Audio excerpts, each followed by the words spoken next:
Qu'est-ce que tu te rappelles comme enfant, comme jeune? Qu'est-ce que tu faisais? Avec qui tu t'entraînais? Qu'est-ce que tu aimais faire?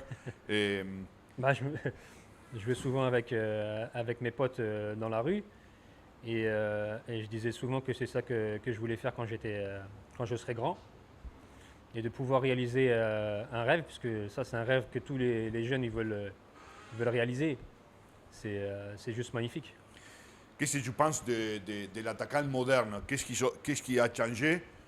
Il y a beaucoup de choses qu'il n'y avait pas dans ton époque. Les réseaux sociaux, la pression, les jeunes les joueurs de foot, ils sont devenus un peu comme les rockstars du passé. Ouais, c'est compliqué de gérer tout ça. C'est vrai qu'à notre époque, il n'y avait pas les réseaux sociaux. Et je trouve que aujourd'hui, il y a beaucoup plus d'argent, mais c'est beaucoup plus difficile au niveau de la pression parce que dès que tu fais un geste, dès que tu dis quelque chose, dès qu'il se passe quelque chose, tout de suite, tout le monde est au courant, tout de suite, ça va partout dans le monde entier. Et ça, c'est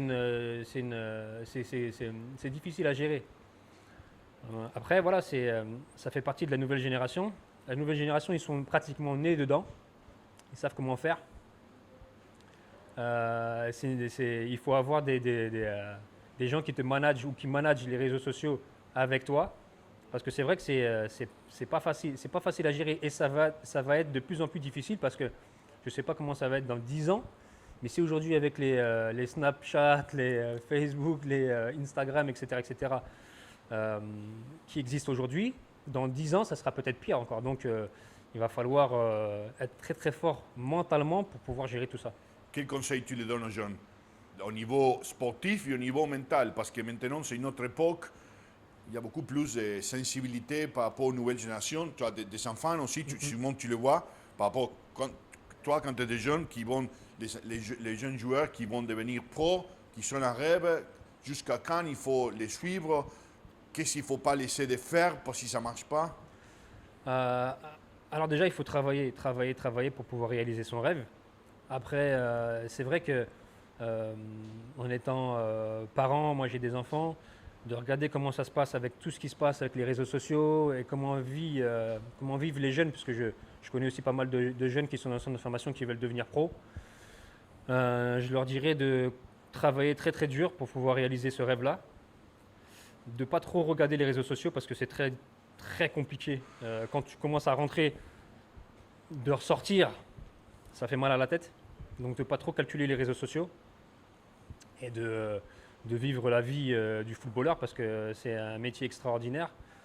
C'est un rêve d'enfant et beaucoup d'enfants veulent devenir pro. Et il y en a très peu qui y arrivent. Et donc rester concentré vraiment sur l'aspect football, l'aspect entraînement, rester sérieux et travailler beaucoup parce que c'est ça la clé du footballeur. Tu étais partout dans le monde et tu as toujours montré, tu as regardé quelque chose de spécial avec les enfants. Tu es un des premiers, même dans les situations, tu descends des bus, tu vois un enfant, tu as toujours.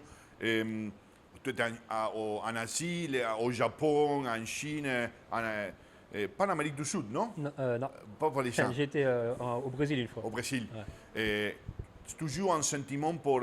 Quand tu voyais des enfants, tu te rappelais quand toi tu étais enfant aussi. Bien sûr, bah, j'ai toujours rêvé d'être footballeur et pour moi le football c'était quelque chose de spécial. J'ai eu la chance de réaliser mon rêve. Tout petit, je jouais, je regardais, je ne sais pas si vous connaissez en Amérique du Sud, mais nous on regardait Olive et Tom, un dessin animé. Et tu regarderas si jamais tu le retrouves. Et voilà, on avait le rêve de réaliser justement, de devenir comme dans le dessin animé. Et, euh, et j'ai travaillé pour.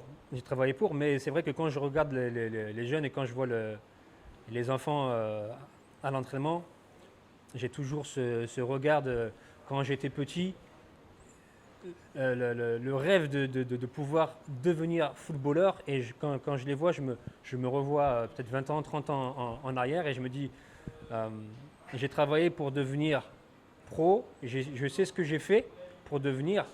Maintenant, j'essaie d'inculquer justement à ces jeunes cette passion et cette envie pour devenir pro parce que, comme j'ai dit, c'est très difficile. Beaucoup de jeunes veulent devenir pro, mais ils ne savent pas comment y arriver. Je vais te mettre une dernière de cette partie-là, après on fait l'autre. Si tu trouves le petit Nicolas assis dans la rue en train de penser, qu'est-ce que tu leur diras aux ces petits? Qu'est-ce qu'il faut faire et pas faire? Et Bah, amuse-toi. Je lui dirais amuse-toi parce que le football, déjà, à la base, c'est un sport, mais c'est aussi un jeu.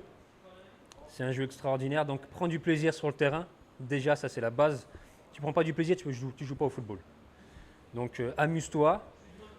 Essaie de refaire tout ce que tu faisais dans la rue.